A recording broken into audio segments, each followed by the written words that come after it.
اللہ الرحمن الرحیم قال النبی صلی اللہ علیہ وسلم الدنیا سجن المومن و جنت الکافر، دنیا مومن کے لیے قید خانہ اور کافر کے لیے جنت ہے۔ الدنیا سجن المومن و جنت الکافر، مومن کے لیے دنیا قید خانہ، کافر کے لیے جنت ہے۔ تو نبی کائنات صلی اللہ علیہ وسلم نے فرمایا دنیا میں ایسے رہو جیسے کوئی مسافر ہے۔ تو نبی کائنات کا صحابی ابو موسیٰ الاشعری سے مروی ہے کہ رسول اللہ صلی اللہ علیہ وسلم نے فرمایا کہ محبت کی، جس نے دنیا سے محبت کی اس نے آخرت کو نقصان پہنچایا۔ یہ ہے پیارے پیغمبر کا پیارا فرمان۔ نبی کی امت جو ہے اس کے لیے یہ پیغام ہے، الدنیا سجن المومن و جنت الکافر، دنیا مومن کے لیے جیل خانہ، کافر کے لیے جنت۔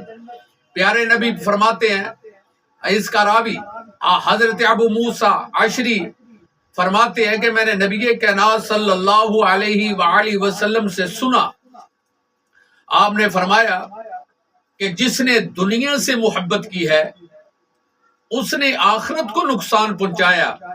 بندہ سوچے گا کہ میں نے دنیا سے محبت، دنیا میں آیا جو ہے کہ دنیا سے محبت تو کرنی پڑے گی، رہنا جو ہے رشتہ دار ہے، قریبی احباب ہے، دوست ہے، دنیا ہے، دیکھنے کی جگہ ہے۔ لیکن نبی کائنات کا فرمان سن لیں، فرمایا کہ دنیا سے محبت کرنے والا اس نے آخرت کو نقصان پہنچایا ہے۔ تو نبی کائنات صلی اللہ علیہ وسلم کے ایک اور فرمان میں آپ کے سامنے رکھنا چاہ رہا ہوں کہ دنیا سے محبت ہر برائی کی بنیاد ہے۔ اللہ کے نبی کیا فرماتے ہیں؟ دنیا سے محبت کرنے والا وہ اس طرح سمجھو کہ ہر برائی کی اس نے بنیاد رکھ دی ہے۔ تو آج کل ہمارا کیا حال ہے؟ ہم گھر نہ بنائیں، لینٹر نہ ڈالیں، ہمارے چھت کے اوپر گارڈر ہوں، بالے ہوں، TR، لوگ کہتے ہیں یہ کچھ چھت ہے؟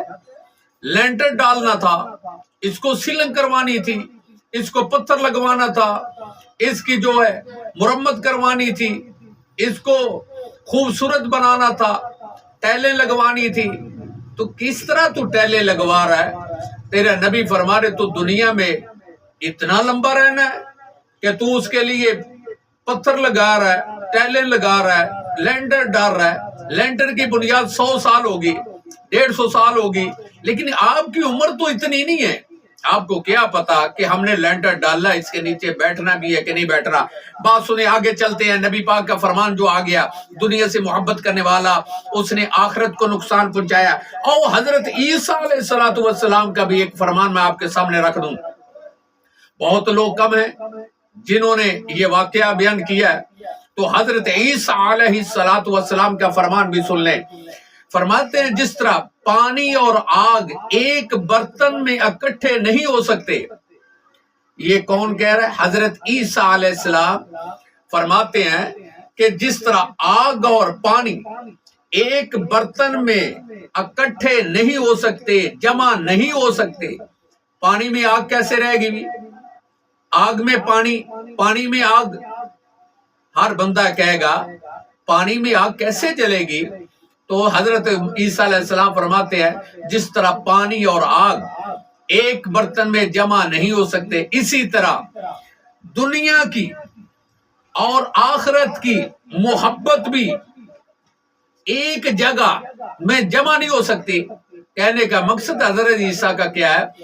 آپ کا دل تو ایک ہے، دو دل تو نہیں ہے، ایک دل ہے، اس میں دنیا کی بھی محبت ہو، آخرت کی بھی محبت ہو۔ یہ ایک دل میں ممکن نہیں ہے دونوں رہیں۔ جس طرح ایک برتن میں آگ اور پانی نہیں رہ سکتے، جمع نہیں ہو سکتے، اسی طرح ایک دل میں دنیا کی محبت اور آخرت کی محبت بھی جمع نہیں ہو سکتی۔ تو آئے چلے حضرت نوح علیہ السلام کے بارے میں کچھ میں آپ کو بتا دوں۔ ان کے پاس حضرت جبرائیل علیہ السلام آئے، آ کر کیا کہتے ہیں کہ اللہ کے نبی اللہ نے آپ کو بڑی عمر سے نوازا، بڑی لمبی عمر پائی آپ نے۔ حضرت نوح سے کس نے کہا؟ جبریل علیہ السلام نے، جبرائیل آ گئے، اللہ کے نبی نوح آپ کو اللہ نے بڑی عمر عطا کی ہے، اتنی لمبی عمر، کہتے اتنی لمبی عمر۔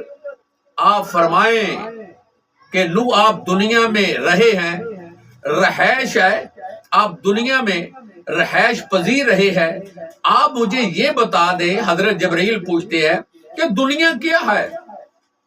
تو حضرت نوح علیہ السلام نے فرمایا یہ ایک سرائے ہے، اس کے دو دروازے ہیں، دنیا ایک سرائے ہے، اس کے دو دروازے ہیں، ایک دروازے سے داخل ہو رہا ہے، دوسرے دروازے سے باہر نکل رہا ہے، یہ ہے دنیا۔ دنیا میں آیا پھر واپس چلا گیا، ایک دروازے سے آیا دوسرے دروازے سے باہر نکل گیا۔ کیسی مثال حضرت نوح علیہ السلام نے دی؟ تو حضرت عیسیٰ علیہ السلام کو یہ نبی کائنات صلی اللہ علیہ وسلم کا فرمان بھی میں نے آپ کے سامنے رکھنا ہے۔ تو حضرت عیسیٰ کا میں بیان کر کے آخری بات کرنے لگا ہوں۔ حضرت عیسیٰ علیہ السلام سے کسی نے پوچھا آپ رہائش دنیا میں کیوں نہیں بنائی؟ جبریل نے بھی پوچھا، اللہ کے نوری ملائکہ بھی پوچھ رہا ہے، اللہ کا فرشتہ بھی پوچھ رہا ہے، اے عیسیٰ آپ نے دنیا میں رہائش کیوں نہیں بنائی؟ کیوں نہیں پکے مکان بنائے، لینڈر ڈالے، کوٹھیاں بنگلے کچھ نہیں بنایا؟ تو حضرت عیسیٰ علیہ السلام نے فرمایا جو میرے سے پہلے لوگ رہائشیں چھوڑ گئے تھے وہی رہائش میرے لیے کافی ہے، مجھے نئی بنانے کی ضرورت نہیں ہے۔ حضرت عیسیٰ علیہ السلام کہتے ہیں جو پچھلے لوگ چھوڑ گئے ہیں یہ جائیدادیں وہی میرے لیے کافی ہے، مجھے نئی بنانے کی ضرورت نہیں ہے، اس لیے میں نے رہائش نہیں بنائی، کیونکہ دنیا میں بنانے کا فائدہ کوئی نہیں ہے، میں نے چھوڑ جانا، اگلی نسل آ کر رہے گی تو مجھے میں اس مکان کا فائدہ کیا ہوا؟ دنیا تو ایسے آنا اور جانا ہے، یہ چند دن ہے، چند لمحے ہیں، چند گھنٹے ہیں، چند سانس ہے، جس طرح بھی وہ اللہ کو پتا ہے۔ تبارک الذی بیدہ الملک وَهُوَ عَلَىٰ كُلِّ شَيْءٍ قَدِيرٌ الَّذِي خَلَقَ الْمَوْتَ وَالْحَيَاةَ لِيَبْلُوَكُمْ أَيُّكُمْ أَحْسَنُ عَمَلًا، اور زندگی اور موت تو میرے اللہ کے اختیار میں ہے۔ تو نبی کائنات صلی اللہ علیہ وسلم کا آخری فرمان بیان کرو، فرمان نبوی ہے کہ دنیا سے ڈرو، یہ ہاروت ماروت سے بھی زیادہ جادوگر ہے۔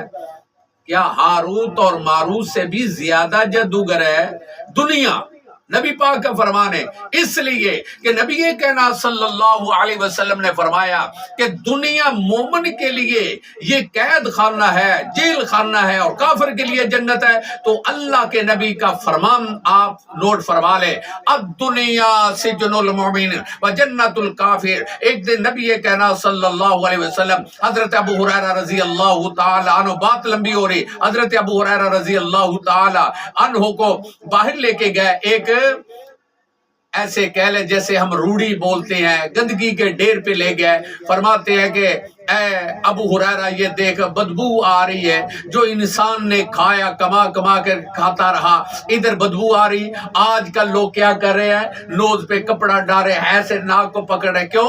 بدبو نہ آئے، سمیل نہ آئے۔ اور دیکھا کہ ہڈیاں پڑی ہوئی ہیں کسی کے سر کی، جانور جن کے اوپر سواریاں کرتے تھے گھوڑوں کی، وہ ہڈیاں پڑی ہوئی۔ تو نبی پاک نے فرمایا کہ ابو ہریرہ جو گھوڑوں پر سوار ہوتے تھے، گھوڑے بھی یہ ہڈیاں ان کی پڑی ہے، جو بندے تھے یہ ان کا ماس بھی زمین میں مٹی کھا گئی ہے، اور جانور پرندے کھا گئے ہیں، اور یہ دیکھ اس کی سر کی ہڈیاں پڑی ہیں۔